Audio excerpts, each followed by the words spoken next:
entre Deus e nós. Porque a nossa glória é esta, o testemunho da nossa consciência. Segunda carta aos Coríntios, capítulo 1, versículo 12.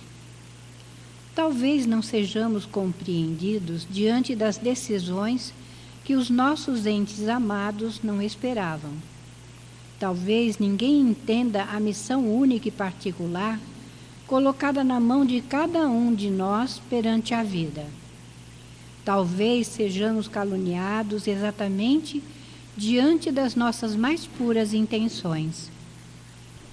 Talvez alguém tente nos arruinar por inveja diante da ardência quase incontrolável da disputa pessoal. Talvez a mentira cerque os nossos passos, testando nossa extrema capacidade de realizar sem nada esperar. Talvez sejamos chamados a provas que nem imaginávamos, ainda mesmo no roteiro dos nossos serviços de melhoria espiritual. Nenhum de nós pode prever quais serão as lições do caminho, e por esta razão, nestes momentos tormentosos, nos quais sentimos que fomos injustiçados, com pedradas que não merecíamos, busquemos Deus na consciência para ouvir o que Ele tem a dizer. Sempre será no altar sagrado da consciência o melhor lugar para encontrar o Pai e saber o que Ele pensa daquilo que estamos fazendo no testemunho de nossa consciência. Graças a Deus. E aqui estamos nós, Senhor, reunidos diante do Teu Evangelho, buscando trazer para o nosso espírito imortal as lições que nos são próprias, aquilo que é necessário à nossa caminhada evolutiva. Ajuda-nos, Senhor, na compreensão, no entendimento real e verdadeiro de tudo aquilo que Tu esperas de nós, de tudo aquilo, Senhor, que nos programamos diante do mundo espiritual, para quando aqui chegássemos realizá-los. Que a vossa bondade e a vossa misericórdia nos alcancem em todos os momentos da nossa existência. Abençoa todos nós que aqui estamos. Abençoa nossa Andréia, que nos trará o estudo do Teu Evangelho na tarde de hoje. Que Tu possas dar-lhe a inspiração e a intuição para que ela possa desenvolver o estudo na tarde de hoje. E que seja, Senhor, em Teu nome, em nome de Maria, em nome de toda a direção espiritual da Casa do Caminho, mas, acima de tudo e sempre, em nome de Deus, nosso Pai, que, encerrando essa prece, possamos dar início aos estudos do Teu Evangelho na tarde de hoje. Que assim seja, graças a Deus.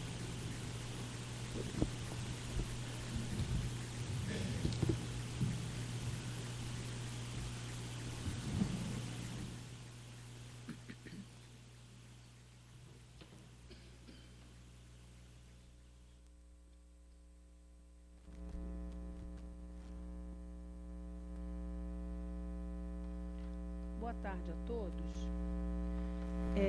Eu quero trazer o assunto da tarde de hoje. Pena que a gente não pode verdadeiramente trazer as imagens para vocês do material que eu preparei. Mas eu quero que vocês imaginem na cabeça de vocês, na tela mental de vocês, isso que eu vou propor, tá bom?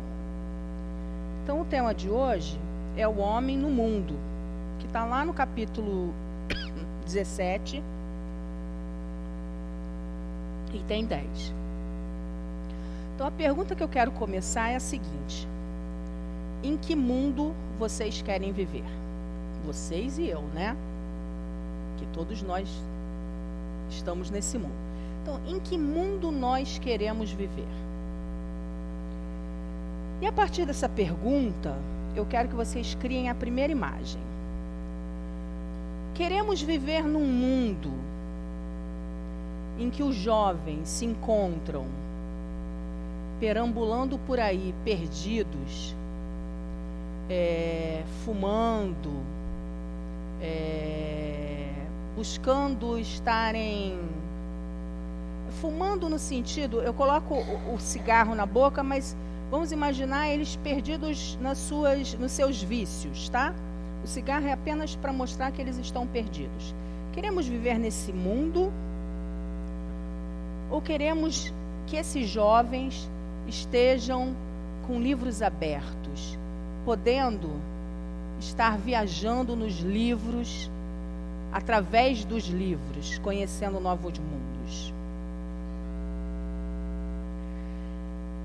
Queremos viver no mundo.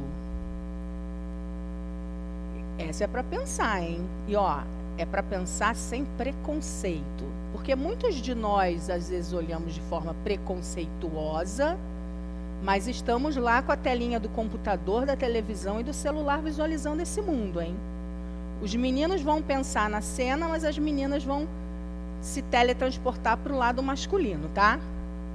Então, queremos viver num mundo olhando anitas rebolando, ou homens com seus peitorais esculturais nas telas de televisão, de computador?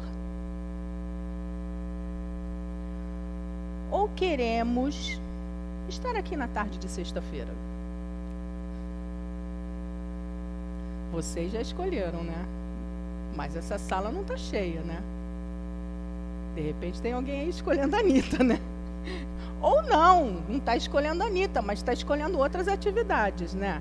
E tadinha da Anitta. Mas eu não estou falando especificamente da Anitta não, né, tadinha? Também vamos colocar ela aqui no fogo cruzado.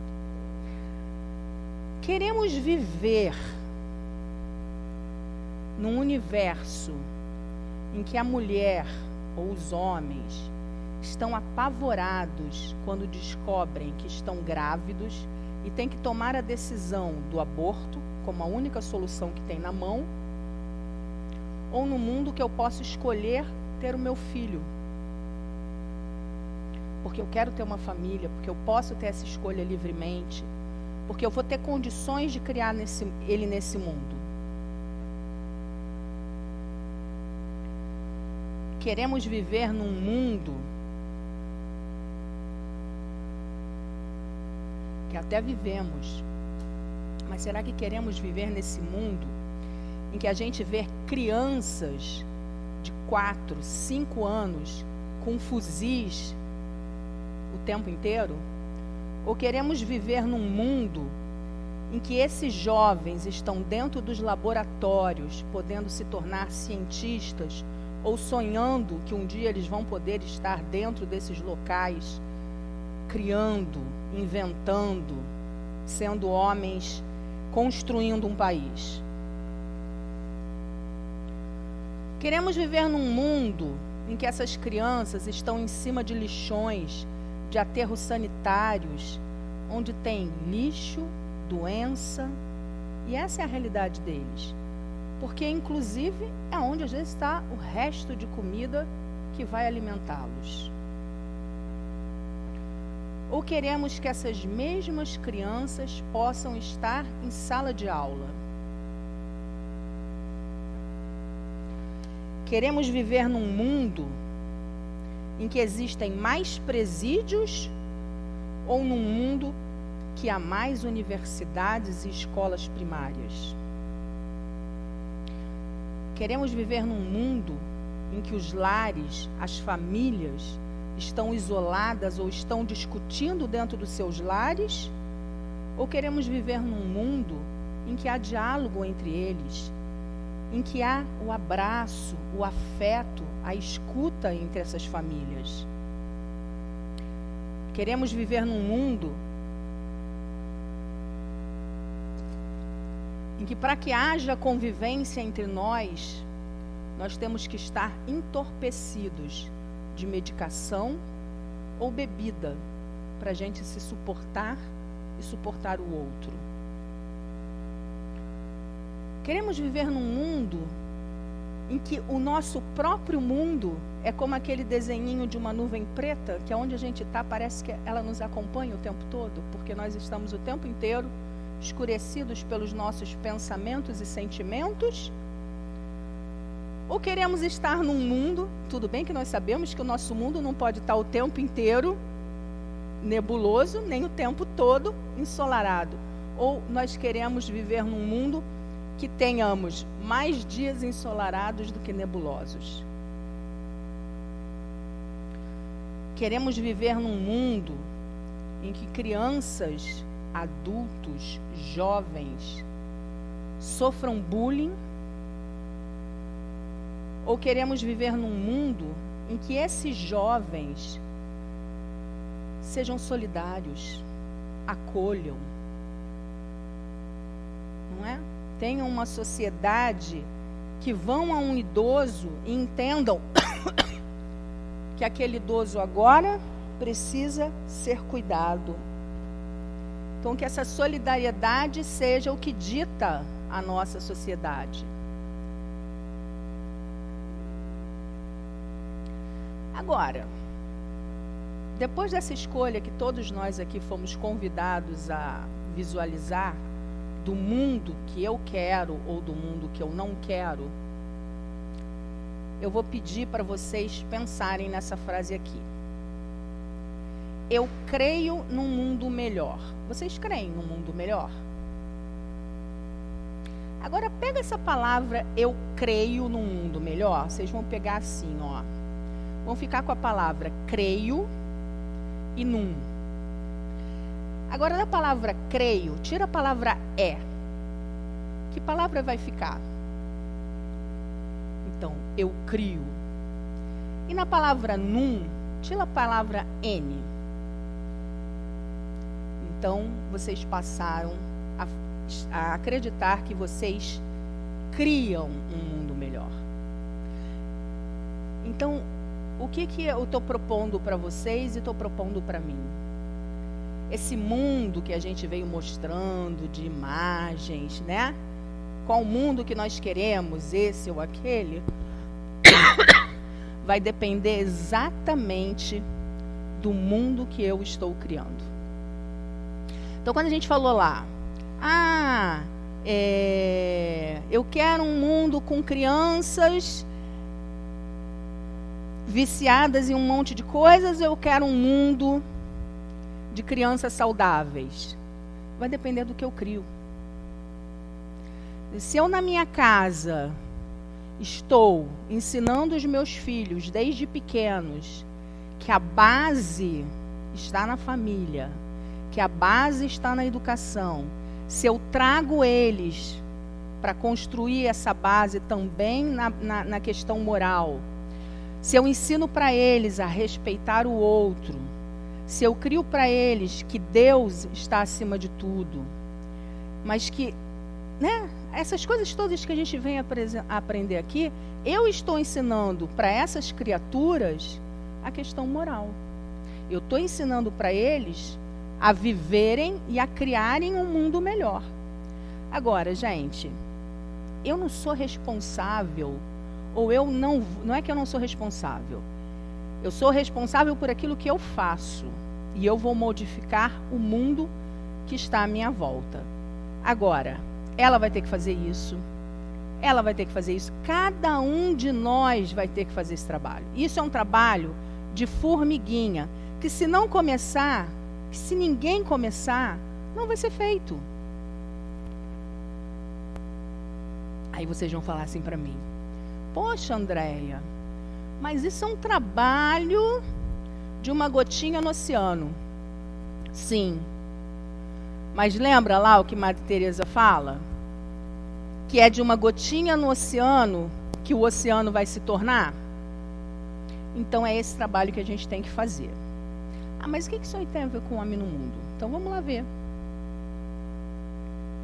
Então, o que fazer para melhorar o mundo à nossa volta? E é aí que o homem no mundo vai começar a entrar na nossa história. Está lá no Livro dos Espíritos, na pergunta 909. O homem poderia vencer suas más tendências pelos seus esforços? O que vocês acham? Os Espíritos dizem para a gente que sim. Eles dizem assim, sim, e algumas vezes por fracos esforços. Caramba! São tapa na gente, né? Fracos esforços. Ele não está dizendo... Olha só, eu acabei de falar para vocês que é uma gotinha no oceano. Mas os espíritos ainda completam fracos esforços. Não está dizendo que precisa de muito esforço, não. É a vontade que lhe falta. Então está faltando vontade na gente. Ah, quão poucos dentre vós fazem esforços. Sexta-feira à tarde. Hoje até está cheio aqui. Mas, gente, um prédio de 3 andares. A gente, quando fez essa casa, Altivo, quando trouxe o projeto para a Alba, disse que era para fazer muito grande. A gente acredita ainda que isso aqui vai ficar lotado. Eu tenho fé. Mas por que ainda não está lotado? Ele vai dizer aqui na frente. Porque o bem é tímido. Agora, lá fora que a gente reclama, como é que eles se comportam? Quem está lá de arma é audacioso. Viram essa semana na internet viralizando? Vou falar um negócio até que não cabe muito aqui. O casal estava namorando no carro. Criminoso pegou lá, não quis nem saber que estavam lá namorando. Tirou os dois pelados do carro, com arma e tudo, e botou pelado para fora do carro. Audaciosos. Agora a gente aqui para pedir um negocinho. Ah, meu irmão, você pode. Mas você pode, meu irmão. Agora o que está fazendo mal lá, dá na cara da gente, com a arma, não é? Fala, vai lá, não sei o quê, e a gente fica, ainda passa mal, né? Porque eles são audaciosos. Eles nos enfrentam. Mas nós não temos vontade. A gente não tem vontade. Eu, para vir dar palestra para vocês, deu dor de barriga. Eu estava morrendo de sono. Eu falei, mãe, eu estou com sono. Gente, é luta mesmo. E a gente já está aqui internado. Agora imagina para as pessoas que estão nesse esforço da rotina. É difícil mesmo. A gente fala assim na brincadeira, mas é duro mesmo. E aí, olha o que esse filósofo fala para a gente. Porque a gente está falando da doutrina, mas vamos ver lá na filosofia, eles também falam a mesma coisa para a gente. Eu vou falar o nome dele errado, o filósofo vai me perdoar. Edmund Burke, 1790, o filósofo escreveu: tudo que é necessário para o triunfo do mal, basta que os homens de bem nada façam. O filósofo falou isso. Agora vamos ver o que a doutrina espírita nos fala. Somos responsáveis pelo mal que praticamos e pelo bem que deixamos de fazer. É a mesma coisa? Total, né? Quer dizer, o filósofo lá acho que estava de acordo com o que o espírito estava falando, né? O que o espiritismo está falando. Eu não fazer nada, eu não estar fazendo nada para ninguém, eu não estar fazendo bem, significa que eu estou com a turma da ferrugem. Eu estou fazendo mal. Então, o que está significando, gente? Que eu estou com a galera aí do crime. Eu estou com a galera que está encostada no mal. O fato de eu ver uma pessoa caída no chão e eu não fazer nada, eu estou com a galera da ferrugem, que não quer caminhar no bem. Então, são coisas para a gente pensar, são coisas para a gente raciocinar, né? Na 932 do Livro dos Espíritos, ele pergunta assim. Quem pergunta, gente? Kardec para os espíritos. Por que no mundo, tão a miúde, a influência dos maus sobrepuja dos bons? Então, por que os maus conseguem ser maior, né? A influência deles consegue ser maior do que a dos bons? Por que será? Pela nossa fraqueza. Pela fraqueza destes. Os maus são intrigantes e audaciosos. Olha o que a gente falou. Eles não têm medo. Eles são audaciosos. Eles vão lá e botam a cara e a coragem. Os bons são tímidos. Olha o que eu falei. Oh, minha irmã, você pode ir nesse sábado? Não vai atrapalhar seu marido, não. Não é assim que a gente faz? Ah, mas eu não queria que o Danielzinho ficasse bravo. Eu chego lá na Fátima e falo assim, ai, Fátima, Danielzinho não veio hoje. Nossa. Eu falo assim mesmo pra Fátima, viu, Helena? Daniel tá muito nervoso, não quis acordar hoje. É assim que a gente fala, gente. A gente arruma desculpa. É desculpa no bem, não é? Mas é desculpa. Porque a gente não quer contrariar aquela criancinha fofa que eu botei no mundo. Eu não posso falar por vocês, gente, mas eu tô falando por mim, tá gravado, vou mostrar pra ele. Porque o Daniel é uma fera. Ele fica nervoso mesmo. Aí eu fico fazendo barganha. Sabe qual é o combinado da gente? Um sábado ele falta, 2 ele vem. Agora, o que eu faço? Estou ficando mais esperta. Finjo para ele que eu já dei um sábado. Aí eu já consegui 4 de uma vez com ele. Ele está crente que ele ganhou. Entende? Mas olha só, é o que ele está falando aqui. Eu não sou audaciosa. Aí vem um outro espírito que é mais esperto do que eu. Eu adoro quando grava, porque vai para a Beatriz, aí a Beatriz tem mais uma ferramenta contra mim.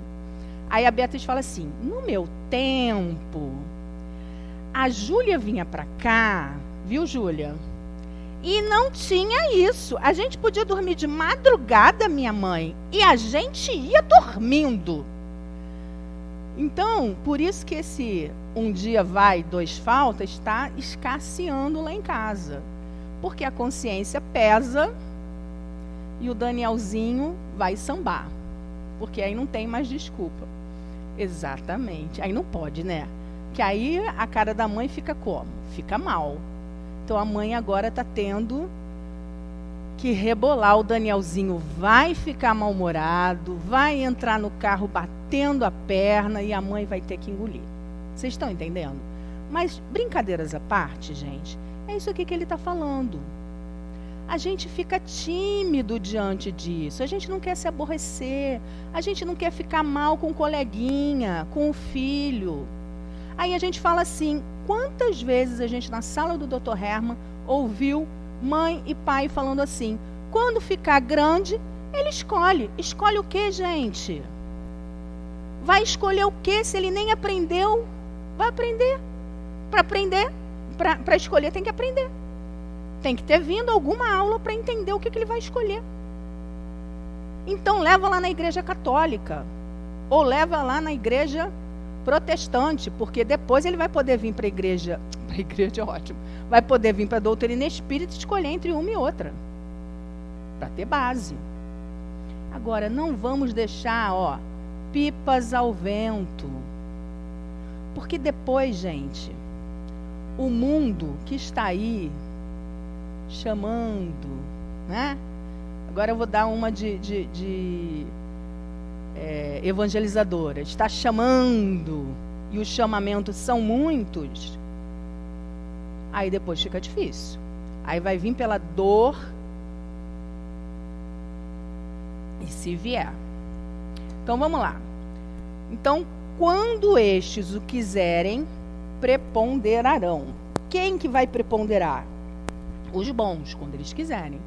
Olha o que eu falei para vocês. Agora que a Beatriz está lá no meu pé, o bom, quando eles quiserem, né? Quando tiver alguém lá no meu pé apontando para mim que eu estou fazendo pesos diferentes, me incomodando, aí eu estou lá mostrando que não dá para ser, então vamos lá, agora eu tenho que mostrar minha cara, né? Ou quando a dor vier, eu tenho que mostrar que peraí, não pode ser assim, vamos lá, agora eu tenho que mostrar minha cara, porque senão o mal vai tomar conta mesmo, e aí o peso vai ser muito maior, e aí a gente não quer.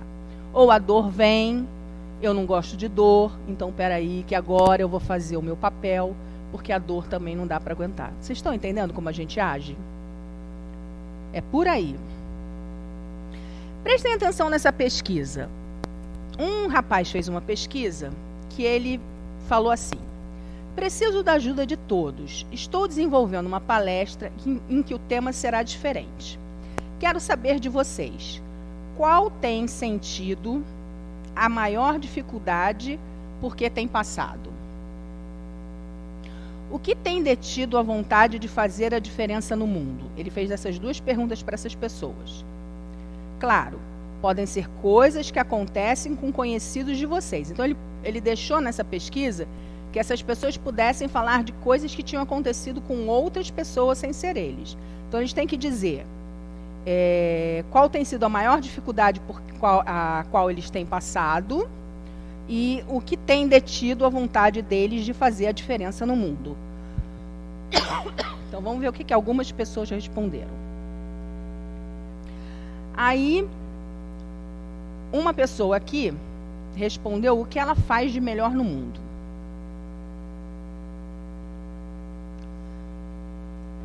Minha maior dificuldade em geral é vencer minhas próprias limitações. Acredito que fatores externos não são empecilhos tão relevantes quanto os nossos próprios defeitos. A preguiça e o orgulho são, ao meu ver, meus maiores obstáculos. A pessoa está até consciente aqui, né? Quais são os obstáculos dela.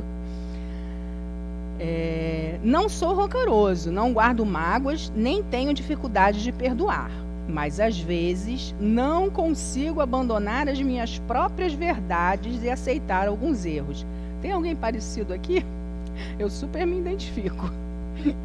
Venho trabalhando nisso, mas é uma tarefa um tanto quanto complicada.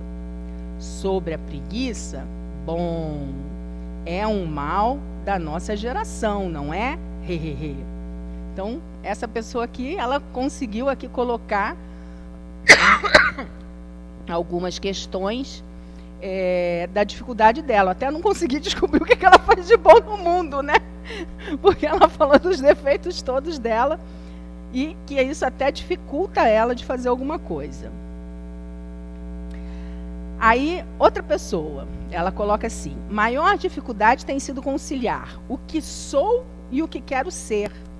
Conciliar a vontade material e o que seria apenas necessário. Alguém está com essa dificuldade? Com tanto aplicativo de compra, a gente tem essa dificuldade no mundo, né? O que seria certo e errado. E ver que isso não só acontece no mundo. Olha aí a dificuldade do homem no mundo. Não é uma dificuldade nossa do homem encarnado? Mas a gente não está encarnado? Não precisa passar por isso? Acho que o que impede é muitas vezes as pessoas já terem opiniões formadas e já sermos criados a querer agregar mais e mais valor material. E às vezes a preguiça. E aqui outro preguiçoso. Mas por que será que a gente quer tanto, né? Aí a gente vai lá para o Livro dos Espíritos. Se a gente ficasse com aquela frasezinha, a Alba sempre fala isso. Que ela diz que já consegue fazer isso. Eu ainda não consigo, não. Contentai-me com o que tenho, né? Eu ainda não me contento com o que eu tenho. Então, a gente sofre muito. Agora, se a gente aprender lá com o Evangelho, contentar-me com o que eu tenho, né? E o Evangelho diz que a gente, o necessário para a gente, são as questões que a gente precisa para manter o nosso corpo. Só que a gente consegue isso? Na mesa, gente. A gente está fazendo isso bonitinho? Não está, né? Não estamos. A gente vai para o supermercado, a gente reclama do quanto está gastando no supermercado, mas aí a gente ouve a dica da nutricionista, né? Aí vai com fome para o supermercado. Aí chega lá no carrinho, passa lá e sabe o que é necessário para a gente comer. Um arrozinho com feijãozinho, uma carninha, verdura, legume e uma frutinha. Já tá bom. Mas aí vem biscoito recheado, chocolate, sorvete. Gente, quem precisa viver disso? Ninguém precisa viver disso. Mas a gente cria a necessidade. Então, quanto mais necessidade a gente criar, pior. Aí vem a preguiça. Ah, meu Deus. Olha o homem no mundo quanto problema. Mas tem gente passando fome. Aí a gente tem que botar um pouquinho de culpa aí no negócio, né? Para ver se a gente passa um pouquinho de fome também. Então, vamos lá. A outra dificuldade aqui do rapazinho. A dificuldade desse também é o orgulho de me abrir para as pessoas, demonstrar meus sentimentos, correr atrás. E como isso não é de hoje, eu estou tentando mudar. Mas claro que é muito difícil. E esse orgulho acaba me impedindo de fazer a diferença. Como é que o homem no mundo vai poder viver sozinho? Não pode, não é, gente? Aí vocês imaginam, nós saímos de uma pandemia que ficamos todos isolados dentro de casa. É até interessante a gente analisar sobre essa ótica. Qual seria o normal da gente? O normal seria sair de uma pandemia, a gente querer abraçar gente, ver gente, né? A gente voltar para o contato físico. Mas é interessante que tiveram muitas pessoas que adoraram ficar sozinha. Tem gente que não quis mais voltar para o trabalho, porque descobriu que conviver é chato, é difícil. Mas o homem não foi criado para viver em sociedade? O convívio não é importante para você aprender justamente a deixar de ser orgulhoso, egoísta. Porque olha só, nós somos rígidos. Nós temos várias características que é com o outro que a gente vai aprender aonde que a gente não pode avançar. E se eu estou sozinha em casa, esparramada, eu não vou aprender isso. Então, tem uma questão que é muito interessante, que, por exemplo, a gente está vivendo a época dos descobrimentos dos transtornos, né? Então, por exemplo, o autista está saindo aí pelo ladrão. Aí vocês vão perguntar, mas é mesmo? Sim. Mas nós também estamos tendo características autistas, mas não necessariamente a doença. Pessoas desenvolvendo características de um autista sem ser autista. É esse comportamento de se isolar. Mas não ter a doença. Vocês estão entendendo? Não tem a doença, mas tem o comportamento.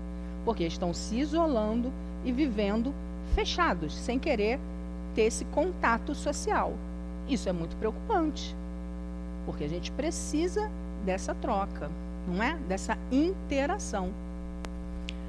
E isso é muito interessante porque, sim, é um relato até de casas espíritas, de pessoas que não quiseram voltar para o presencial. Tem centro espírita, não são muitos, mas tem centro espírita que está acontecendo só online. Aqui na nossa casa a gente teve dificuldade para voltar presencial.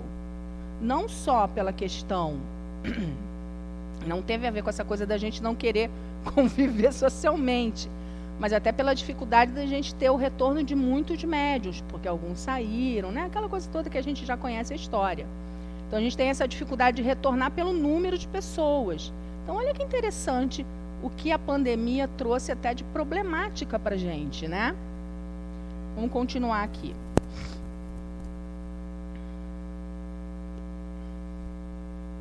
Aqui. Então, como é que a gente vai consertar esse mundo que está com egoísta, né? Com orgulhoso, com gente que não consegue dar liga, né? Se a gente é o homem do mundo, que está no mundo, e a gente tem que conviver, e a gente tem que lidar com tudo isso, como é que a gente vai fazer? Aí eu vou contar uma historinha para vocês, que eu acho que a maioria já deve conhecer, sempre está aí pela internet, mas eu trouxe para vocês. É a história de um cientista que vivia preocupado em resolver o problema do mundo. Vocês conhecem essa história? Então, certo dia, seu filho de 7 anos invade o quê? O santuário. O santuário de um cientista, gente. Imagina, criança de 7 anos entrando no laboratório de um cientista. É o terror, né? Porque o cientista é aquele serzinho que gosta de ficar isoladinho no seu laboratório. Aí entra aquela criaturinha de 7 anos, doida para aquele mundo mágico, mexer em tudo. Aí o cientista, nervoso, porque entra aquela criança, ele já pensa logo, eu preciso desenvolver essa pesquisa, eu tenho que me livrar dessa criatura. Tenho que inventar alguma coisa para dar para o meu filho, para ele sair daqui, porque eu preciso resolver essa questão aqui. Então, ele tenta com que o filho fosse brincar em outro lugar para ele ficar no mundinho dele. Vendo que isso seria impossível, o pai procura algo que pudesse ser oferecido ao seu filho com o objetivo de distrair a atenção do seu filho. De repente, ele se depara com um mapa do mundo numa revista. Com o auxílio de uma tesoura, ele recorta o mapa em vários pedaços, mas assim, pedacinhos bem pequenininhos para dificultar a missão para o filho dele. Pega um rolo de fita adesiva, entrega para o filho, dizendo assim para ele: você gosta tanto de quebra-cabeça, não é, meu filho? Então eu vou lhe dar um mundo para consertar. Aqui está o mundo todo quebrado. Veja se consegue consertá-lo direitinho. Faça tudo sozinho, sem o auxílio de ninguém. Ele calculou, esperto que era o pai, né? Que a criança ia levar muito tempo para ficar consertando aquele mundo. Porque ele levou, picotou aquele mundinho em vários pedaços. Passadas algumas horas, aquele cacatauzinho de 7 anos vem com um mapazinho na mão. Papai, papai, papai, consegui consertar o mundo. O pai, a princípio, não deu muito crédito para as palavras do filho. Seria impossível na idade do filho ter montado aquele quebra-cabeça. Mas, para sua surpresa, o mapa estava completo. Todos os pedaços haviam sido colocados no devido lugar. Você não sabia como era o mundo, meu filho. Como você conseguiu consertá-lo? Pai, eu não sabia como era o mundo. Mas, quando você tirou o papel da revista para recortar, eu vi que do outro lado havia a figura de um homem. E o homem eu conheço. Quando você me deu um mundo para consertar, eu tentei, mas não conseguia. Foi aí que me lembrei do homem. Virei o recorte e comecei a consertar o homem, que eu sabia como era. Quando consegui consertar o homem, virei a folha e vi que havia consertado o mundo. Entendem? Como a gente vai consertar o mundo? Da mesma maneira, nós vamos nos consertar primeiro, não é? Para depois a gente transformar o mundo. Porque o grande problema do mundo somos nós, não é? Não adianta a gente querer consertar o mundo. Então, qual é o comportamento ideal para o homem e a mulher no mundo em que vivemos e como a gente pode conviver? Com prazer, tentação, sem nos deixar dominar por tudo isso. Essa é a grande pergunta, não é? Esse é o grande problema que a gente tem para resolver. Então, no mundo, a gente é chamado a conviver com espíritos de toda a natureza, tanto os bons quanto com os imperfeitos. Agora, a gente escolhe com quem a gente se afiniza, não é? A gente escolhe. Tem pessoas que ficam apavoradas. Eu estou me sentindo mal porque eu estou captando a energia de um espírito ruim. Escolha, gente. Escolha. Campo vibracional sou eu que vou dar liga. Sou eu que faço a liga. Sou eu que vibro na mesma faixa. Então, é óbvio que nós, imperfeitos, temos muito mais facilidade para vibrar na mesma faixa que os espíritos imperfeitos. Lembra o que falou lá na pergunta? Nós fazemos muito pouco esforço. Então, com pouco de esforço, a gente pode estudar mais, estar presente na casa espírita, na nossa casa, evitar discussões, evitar pensamentos, evitar notícias ruins, quer dizer, fazer um esforço para vencer todas aquelas mazelas que a gente falou anteriormente, para não dar liga para essas vibrações. Aí, com um pequeno esforço, eu saio da faixa vibratória da maioria desses espíritos que estão aqui. E aí eu não vibro com eles. Porque assim como eu faço esse esforço para sair da faixa vibratória dos maus, os bons também vão fazer uma força danada para vibrar próximo a nós, para nos ajudarem, para que os pensamentos deles nos alcancem. Então olha a lei de solidariedade aí também, né? Para que eles possam nos orientar, nos compreender, cooperar conosco. Agora, a maioria de nós, muitas vezes, espera por milagres. Milagres não acontecerão. Porque assim, a gente fala uma coisa muito interessante, né? Ah, porque meu marido é muito difícil. Gente, se tem marido difícil, tem mulher difícil. Não dá para um só de ser difícil dentro de casa. Porque ninguém discute sozinho. O marido está discutindo. Se você não responder, ele vai parar de discutir. Então, assim, são coisas que a gente tem que pensar que ambos têm que se modificar para que a harmonia aconteça dentro do lar. A mesma coisa é filho. Às vezes a mãe está lá e fica assim, mas essa criança é muito difícil, essa criança é muito difícil, essa criança é muito difícil. Qual é a criança que não vai ser difícil com uma mãe repetindo incansavelmente que aquela criança é muito difícil? Isso é reforço negativo, o tempo inteiro. Qual é o espírito que vai dar coisa diferente se o tempo inteiro ele escuta de uma mãe que ele é um espírito muito difícil? Agora, muda a frase para aquela criatura.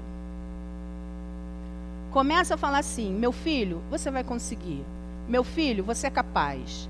Meu filho, começa a dar reforços positivos para aquele espírito. Vamos ver se aquele espírito não vai modificar. Agora, gente, também nunca nada é da noite para o dia. A gente vai sempre estar fazendo esforços herculanos para com a gente. Imagina para aquele que a gente está ali tentando ajudar. E lembrando sempre, primeiro quem se modifica somos nós. O entorno, ele vai através do nosso exemplo. O importante é a gente mudar a nós mesmos. Existe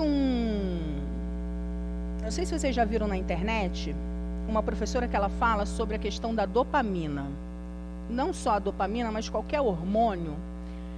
Achavam antigamente os neurologistas, os cientistas, que eles ficavam localizados apenas no cérebro. Só que esses hormônios, eles não ficam localizados no cérebro.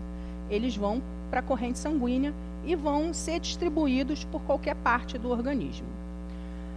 E aonde ele pode mais se alastrar, é óbvio que são através dos neurônios, porque tem as várias sinapses, não é?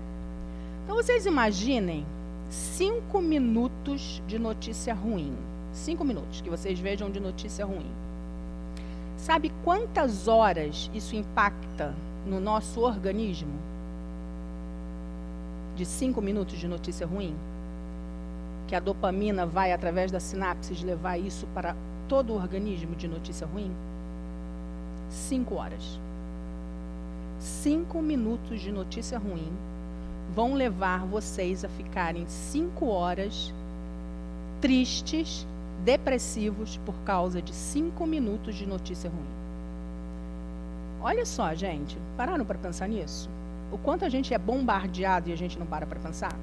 Agora imagine uma criança ouvir 5 minutos a sua mãe falando que ele não presta, que ele não serve para nada, que ele é burro.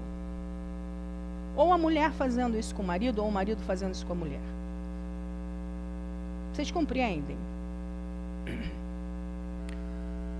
A dopamina, se eu sentir raiva, vai levar para o meu...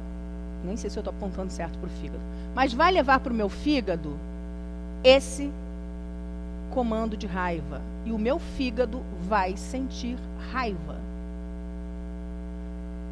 Quem estuda medicina espiritual não é nenhuma novidade. Mas além de medicina espiritual, isso é medicina matéria, da terra. Agora, quem comanda tudo isso? Espírito. Então, isso tudo tem que ser modificado por nós. Não é? O homem que está no mundo. Nós podemos viver melhor.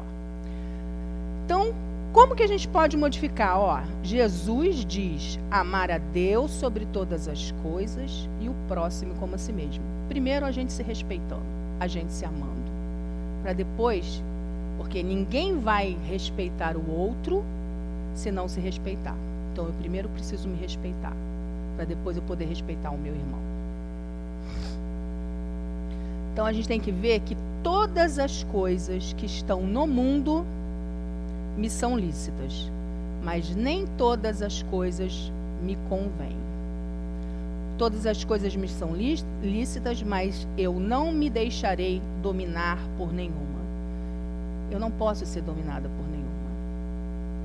Porque tudo que me domina é maior do que eu, não é? Me controla.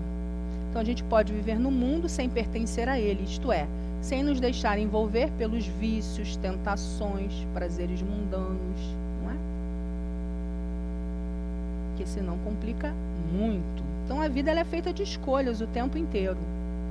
Então eu posso escolher se eu quero viver num mundo cheio de livros, eu posso escolher se eu quero viver num mundo cheio de escolas, feliz com a minha família se reunindo num domingo de almoço, de forma tranquila, ou se eu quero viver num ambiente familiar de guerra, né? Se eu quero formar ou não formar os meus filhos, se eu quero que os meus filhos recebam uma educação moral, eu posso, de alguma forma, construir o que eu quero para minha família. É claro que as escolhas também não querem todas serem minha responsabilidade, porque os nossos filhos também vão crescer e vão fazer suas escolhas. Mas se nós encaminhá-los... Ficou horrível essa frase, né? Mas vocês entenderam. A gente vai ter aí, com certeza, uma boa parcela aí de... eu costumo dizer que o trabalho ele é intenso, mas ele é recompensador, né? A gente pode ter 10 filhos, 8 filhos, 6 filhos. A educação vai ser a mesma, mas as histórias vão ser diferentes, porque os espíritos são diferentes. Mas a semente vai estar germinada em cada coração. Em cada coração. A mãe e o pai, o professor, o evangelizador, quem quer ter passado pela história daquele espírito, vai ter deixado a sua sementinha naquele espírito. Isso eu acho que a gente tem que ter essa certeza de que a gente fez a nossa parte. E aí, essa é para a gente pensar aqui também. Uma mãe procura Gandhi para que ele desse um conselho para o filho dela, que ele deixasse de comer açúcar. E aí Gandhi manda a mãe voltar daqui a 2 semanas com seu filho. E aí a mãe vai embora e volta 2 semanas com seu filho. E depois de 2 semanas, Gandhi fala para o menino, para que ele não faça o consumo de açúcar, que açúcar faz muito mal à saúde. A mãe não entendeu nada. Por que Gandhi demorou 2 semanas para fazer aquilo que ela tinha pedido? E aí Gandhi vira para ela e falou assim: minha filha, há 2 semanas atrás eu não poderia falar isso, porque eu era um grande consumidor de açúcar. Há 2 semanas eu parei de consumir açúcar para aconselhar o seu filho. Agora eu posso dar o conselho ao seu filho. Talvez eu não pudesse dar essa palestra, não é? Se eu fosse seguir a risco o conselho de Gandhi, Mas talvez também a maioria de nós não poderia, exatamente, estou no esforço. A maioria de nós não poderia estar falando no centro espírita, né? Mas nós estamos aqui no esforço. Mas Gandhi, Jesus foram grandes espíritos, não é? Que vieram aqui exemplificar e mostrar para a gente que é assim que tem que ser. A gente tem que realmente começar a fazer essa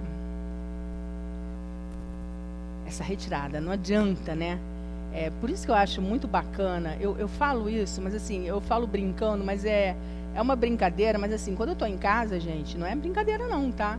Porque eles falam botando dentro na minha mão, na minha cara mesmo, assim. Não botam na minha cara, mas eles falam com a verdade mesmo. A Beatriz, quando ela fala um negócio que eu levantava ela com a Júlia, ela fala com certo ranço. Viu, Júlia? Ela vinga vocês. E ela fica, de manhã cedo, no sábado, ela é a primeira a botar sapato no Daniel, porque ela se sente injustiçada. Primeiro porque ela ama a evangelização, né?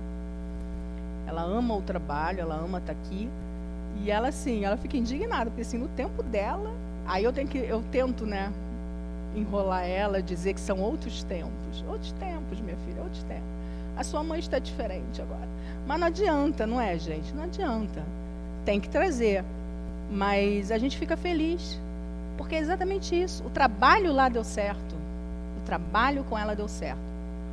E olha, se orgulho fosse bom em algum momento, esse é um momento que eu me orgulho. Porque assim, época de vestibular não faltou nunca. Época de faculdade não faltou nunca. Entregou monografia, esteve aqui todos os sábados. Está se formando, não saiu daqui. Está trabalhando, não saiu daqui. Porque ela sabe que aqui é a casa dela. Então, assim, ela sabe. E ela sabe que para o irmão dela também é. Ela sabe da necessidade do irmão dela estar aqui. Não estou dizendo que todo mundo tem que trilhar o caminho dela, não. Eu sei que tem um monte de espírito aí que precisa do seu tempo de parada. Ela sabe que para ela era necessário estar aqui o tempo todo. Então, ela, assim, no trabalho dela mesmo, o Ricardo, ela trabalha junto com o meu marido, né? Ela faz estágio no mesmo lugar que o meu marido trabalha. Ela, quando passou no concurso, ela pediu para ficar separada do meu marido e ela não pede folga, época de prova, ela não pede para monografia, ela não pediu nada, ela sempre se programa. E eu devo isso à disciplina que ela adquiriu dentro da casa espírita. Porque ela sempre que ela precisou de aconselhamento, de direcionamento, eu digo para vocês, não foi comigo não, porque eu não sou esse espírito. Ela conseguiu com a doutrina espírita e com o Dr. Herman. Então eu sou grata. E é isso que eu acho que o espírita no mundo representa para a gente. É o que eu falo para vocês. Cada um se modifica. Não fui eu que modifiquei ela. Ela está fazendo o trabalho dela. Assim como o irmão dela vai fazer, assim como a minha mãe faz, assim como a Neide faz, assim como cada um de vocês vai fazer. A gente foi lá só e jogou a sementinha. E cada um de nós aqui vai lá só e jogar a sementinha. Outra pessoa que eu me orgulho bastante, desculpa, tenho que falar, né? É a filha da Monique, o Mateuzinho, todas essas crias da Casa do Caminho. Por quê? Vimos crescer. E com o esforço das suas mães estão aqui, ó. A Juju saiu, mas voltou. A gente foi lá, resgatou. Entendem? Por quê? Porque são espíritos que sabem por que estão aqui. São espíritos que sabem por que estão aqui. Então, as dificuldades do mundo estão lá. A juventude está lá, chamando, gritando. Mas sabem que aqui é o Porto Seguro. Sabem que aqui são a sua base. São jovens diferenciados? Aqui a gente não está para enaltecer ninguém, tá? Vou fechar falando isso. Mas fazem bobagem como qualquer outro jovem. mas vão ter um olhar diferenciado quando vêm crianças que necessitam de uma ajuda, quando vem a necessidade de um outro. Vão ter um olhar diferenciado, gente.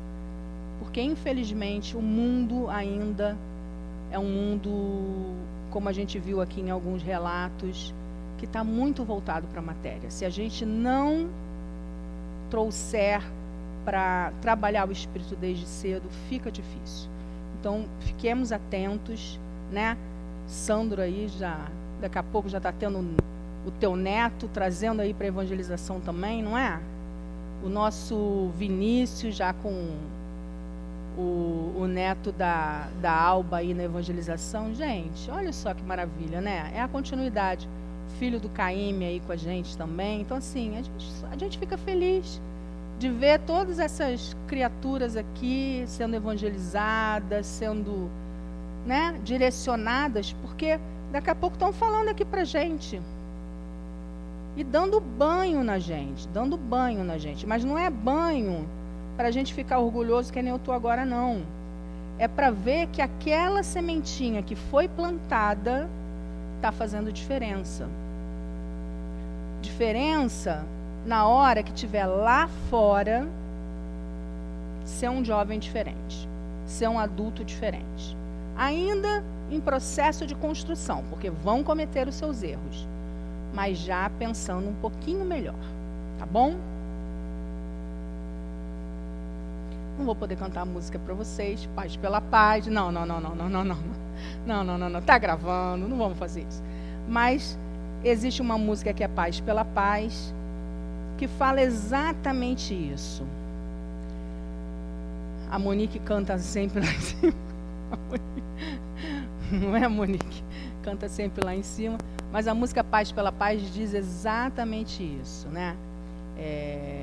Que depende exatamente de nós, essa reconstrução do mundo, que não depende do outro. Se a gente quer um mundo melhor, seremos nós que faremos isso. Por isso que a palestra foi toda montada em cima do que eu espero do mundo. Então, o mundo vai ser aquilo que nós faremos para construir. Eu tenho certeza.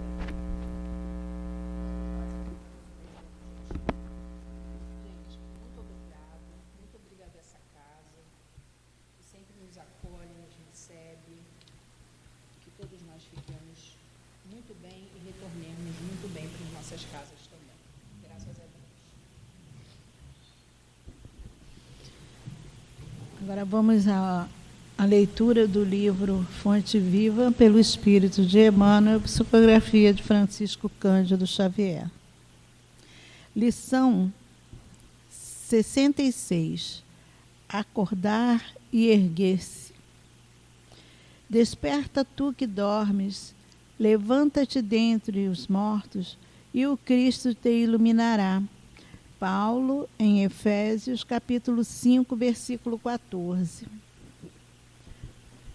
Há milhares de companheiros nossos que dormem indefinidamente, enquanto se alonga debalde para eles o glorioso dia de experiência sobre a terra. Percebem vagamente a produção incessante da natureza, mas não se recordam da obrigação de algo a fazer em benefício do progresso coletivo. Diante da árvore que se cobre de frutos ou da abelha que tece o favo de mel, não se lembram do comezinho dever de contribuir para a prosperidade comum. De maneira geral, assemelha-se a mortos preciosamente adornados. Chega, porém, um dia em que acordam e começam a louvar o Senhor em êxtase admirável. Isso, no entanto, é insuficiente. Há muitos irmãos de olhos abertos, aguardando, porém, a alma na posição horizontal e ociosa. É preciso que os corações despertos se ergam para a vida, se levantem para trabalhar na sementeira e na seara do bem, a fim de que o Mestre os ilumine. Esforcemo-nos para alertar os nossos companheiros adormecidos, mas não olvidemos a necessidade de auxiliá-lo no soerguimento. É imprescindível saibamos improvisar os recursos indispensáveis em auxílio dos nossos afeiçoados ou não, que precisam levantar-se para as bênçãos de Jesus. Não basta recomendar.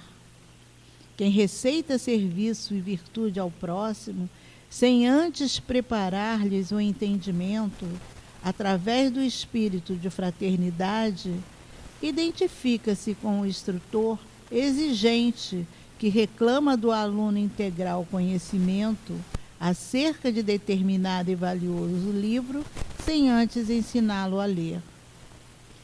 Disse Paulo: desperta tu que dormes, levanta-te dentre os mortos e o Cristo te iluminará. E nós repetiremos: acordemos para a vida superior e levantemo-nos na execução das boas obras, e o Senhor nos ajudará para que possamos ajudar os outros. Graças a Deus. Agora os médios irão se posicionar para o momento do passe.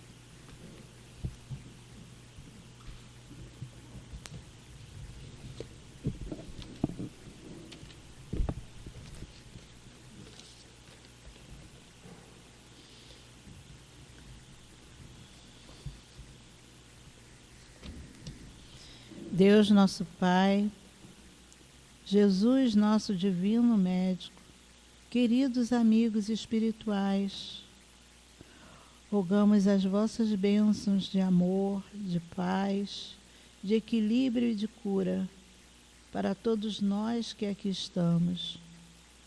Que os bondosos amigos espirituais encontrem em nós a disposição para o bem.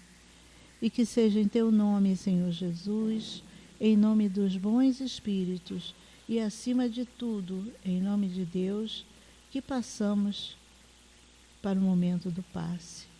Graças a Deus.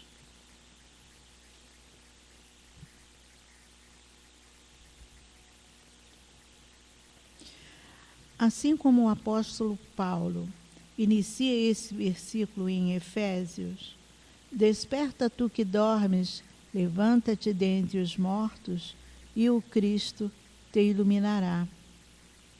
A mensagem de Emmanuel, através dessa lição, enfatiza a necessidade de acordar para as obras, para os trabalhos, em nossas lutas diárias. Podemos ser administradores em posição de mando, ou simplesmente operários a cumprimento de tarefas básicas. Não importa, estamos todos destinados ao cumprimento de tarefas, a realizar da melhor forma possível, pois teremos que prestar conta das nossas ações quando formos chamados. Portanto, é necessário que nos despertemos e valorizemos a vida a cada amanhecer, para que seja bem aproveitado o tempo em tudo aquilo que estamos plantando, para que a nossa colheita seja farta, e lembrando sempre da necessidade do auxílio ao próximo para a prosperidade de todos. Nossa jornada como espíritos em processo de aprendizado e evolução exige-nos responsabilidade e dedicação para melhor cumprir o que nos compete. Vivemos em sociedade e, por isso, dependemos uns dos outros. E quanto mais consciente o homem é, mais responsável é pela atitude que assume. E, por isso mesmo, com menos ou mais indulgência, será avaliado pela justiça divina. de modo que nos é dado o livre direito de pensar, de falar, de agir, mas também somos responsáveis, pois Deus nos avalia por pensamentos, sentimentos, palavras e atos. Deus sabe de todas as coisas. Emmanuel ressalta que é preciso que nos esforcemos por alertar os nossos companheiros adormecidos, mas para isto é preciso que tenhamos a vontade firme de irmos à luta, trabalhar sim com boa vontade. Fazer esse movimento de estender as mãos aos nossos irmãos que caminham junto a nós, sabendo utilizar todos os recursos que já possuímos e atuar servindo, auxiliando o próximo, tão ou mais necessitado que nós. Estamos vivenciando um período conturbado, social e politicamente. Observamos que muitos querem impor o seu modo de pensar, gerando violência física, emocional, gerando destruição e muita desarmonia. Tudo isso faz parte do nosso mundo que ainda vivemos de expiação e provas. Precisamos refletir como estamos lidando com esta realidade. Qual é a nossa atitude diante de tudo isso?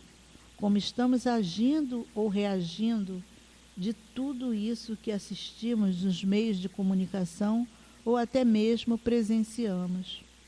Importante lembrar que somos responsáveis pelo que pensamos, sentimos, bem como falamos e agimos. Temos liberdade de expressão, mas iremos prestar conta de nossas atitudes. Devemos ter consciência que depende de cada um de nós para que o nosso planeta se transforme em um planeta de regeneração, à medida de nossa própria modificação.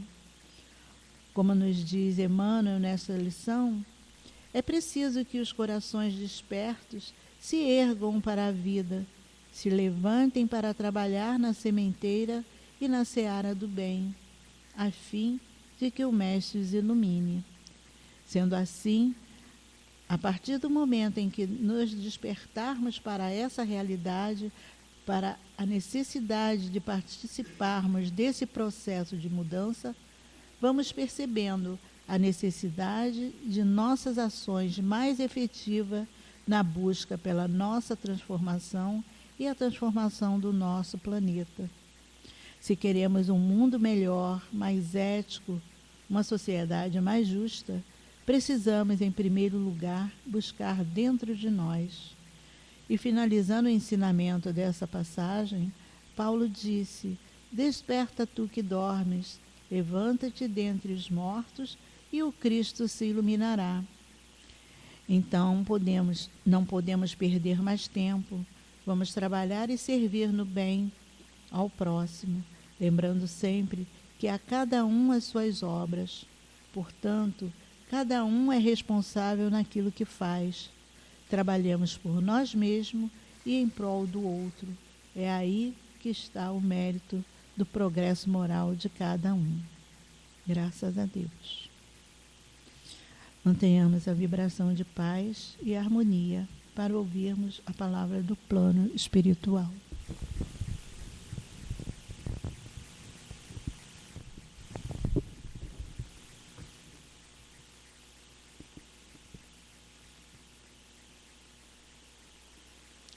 O homem está no mundo, primeiramente para se modificar e, através da sua exemplificação, contaminar aqueles que estão ao seu entorno. E lembremos-nos de Jesus, que quando aqui esteve, não foi com julgamentos nem com críticas que ele testemunhou a sua obediência e aquilo que ele tinha que ensinar aos homens. Ele poderia ter mandado enviados no seu nome, mas ele preferiu ele mesmo vir até nós para nos ensinar como devemos viver melhor, sermos solidários, sermos fraternos, termos empatia com aquele que sofre e chora, orarmos uns pelos outros e fazermos todo o bem que nos for possível, porque o homem ainda é muito fraco no bem. Ele tem que ter uma determinação e pôr em movimento essa determinação para contaminar todos que estão ao seu redor. São muito simples esses objetivos, mas ainda tem muita dificuldade o homem de executá-los. Mas vamos fazendo a nossa parte. Vamos, através do conhecimento, através daquilo que nos chega, das informações do plano espiritual, vamos orientando aqueles que estão ao nosso entorno. Porque na realidade não há vítimas de nada. Todos estão no lugar certo, estão com as pessoas certas, e tudo tem uma motivação para os nossos espíritos. Porque hoje nós estamos exatamente colhendo aquilo que semeamos no passado. Por que se sofre no mundo? Porque são, sim, as nossas colheitas, as nossas atitudes do passado, que têm que ser modificadas, têm que ser trabalhadas.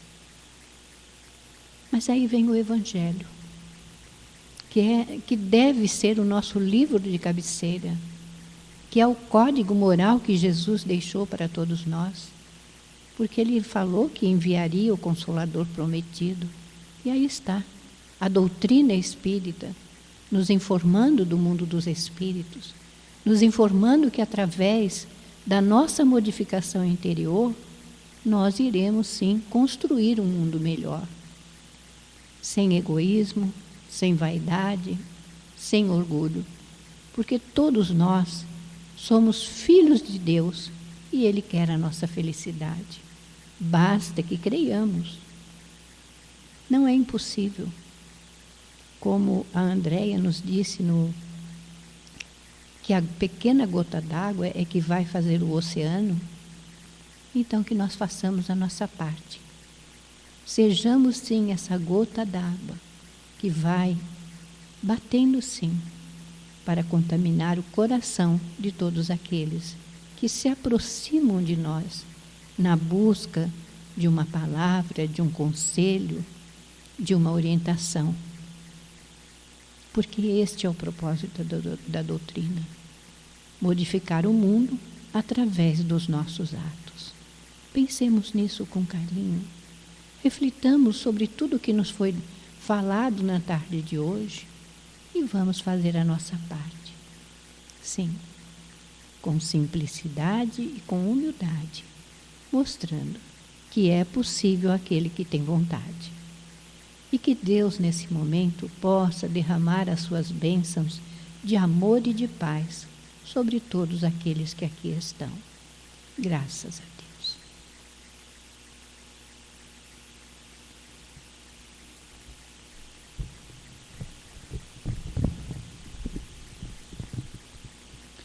Amado Mestre Jesus, agradecidos estamos por mais esta oportunidade de aprendizado e reflexão desta doutrina abençoada, que nos convida ao estudo, ao trabalho, ao bem e à verdadeira transformação interior. Que possamos sair daqui, deste ambiente, mais fortalecidos, esperançosos, de que quando aqui chegamos. E que seja em Teu nome, Senhor Jesus, em nome de todos os amigos espirituais que coordenam este trabalho e, sobretudo, em nome de Deus, pedimos permissão para encerrar essa prece e encerrar, de nossa parte, as atividades da tarde de hoje. Que assim seja, graças a Deus.